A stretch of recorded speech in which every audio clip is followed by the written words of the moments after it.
கிறிஸ்துவுக்குள் மிகவும் பிரியமான சகோதர சகோதரிகளே, இயேசு கிறிஸ்துவின் நாமத்தினாலே உங்கள் யாவருக்கும் எனது அன்பின் நல்வாழ்த்துதலையும் வணக்கத்தையும் தெரிவித்துக் கொள்கிறேன்.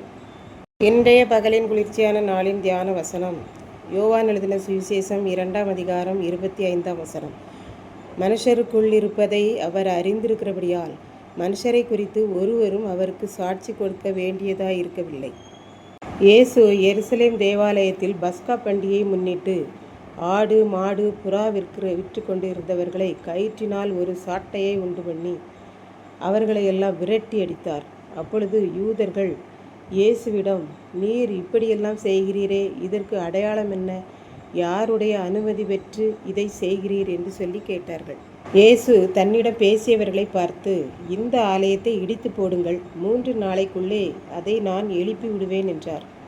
அதற்கு யூதர்கள், இந்த எருசலேம் தேவாலயத்தை கட்ட 46 வருஷங்கள் ஆயிற்றே, அதை எப்படி நீர் 3 நாளைக்குள்ளாக கட்டுவீர் என்றார்கள்.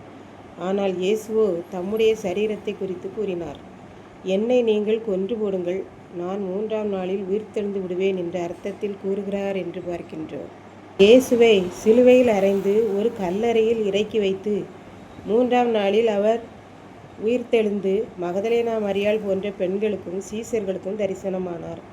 அந்த நேரத்தில் தான் இயேசுவின் சீசர்கள், இயேசு அன்றைக்கே இந்த சரீரமாகிய ஆலயத்தை இடித்து போடுங்கள், 3 நாளைக்குள்ளாக நான் எழுப்பி விடுவேன் என்று கூறினாரே என்று நினைத்து பார்த்தார்கள். அதனால் இன்றும் அதிகமாக இயேசுவை விசுவாசித்தார்கள் என்று பார்க்கின்றோம். பஸ்கா பண்டிகை நாளிலே இயேசு எருசலேமில் இருந்தார். அப்போது ஏராளமான அற்புதங்களை செய்தார். பண்டிகைக்கு வந்தவர்கள் எல்லாரும் அதை கண்டு இன்னும் அதிகமாக இயேசுவின் மேல் விசுவாசம் வைத்தார்கள் என்று பார்க்கின்றோம். இயேசு எல்லா மக்களையும் அறிந்தவராய் இருந்ததினால் அவர்கள் சொற்படி இயேசு இணங்கவில்லை, சம்மதிக்கவில்லை. ஏனென்றால் மனுஷரின் உள்ளத்தில் என்ன இருக்கிறது என்பதை அவர் அறிவார். அதனால் ஒருவர் மற்றொருவரை பற்றி கூற வேண்டிய அவசியமில்லை.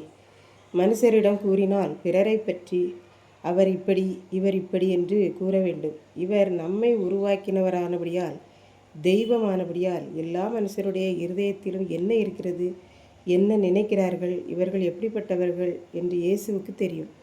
ஆகவே யாரும் யாரை பற்றியும் இயேசுவிடம் ஒன்றும் குறை கூறவில்லை என்று பார்க்கின்றோம். இப்படித்தான் ஒரு ஊழியர் இயேசுவை அறியாத ஒருவரை சந்திக்க போனார். காரணம், அவர் ஊழியரை அழைத்து, நான் உங்களுக்கு உதவி செய்யலாம் என்று இருக்கிறேன் என்றார்.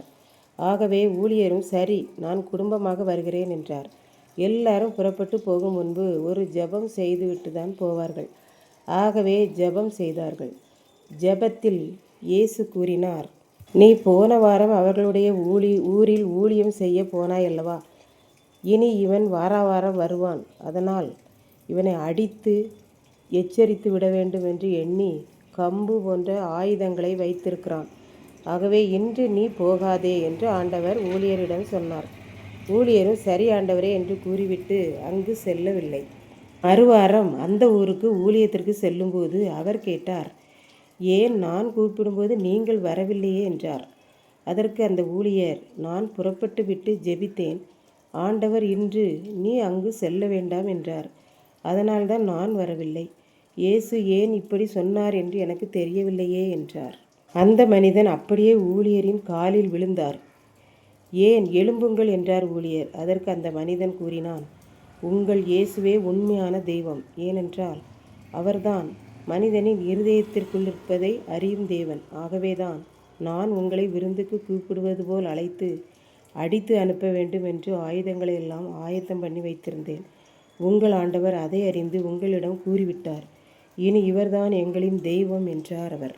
இதை கேட்டுக்கொண்டிருக்கும் எனக்கன்பானவர்களே, இன்றைக்கு நாம் நம்முடைய ஆண்டவரை குறித்து என்ன நினைக்கிறோம்? நம்முடைய ஆண்டவரை எல்லாரும் அறிந்திருக்கிறவர். நாம் என்ன சிந்திக்கிறோம் என்பதையும் கண்டறிகிறவர்.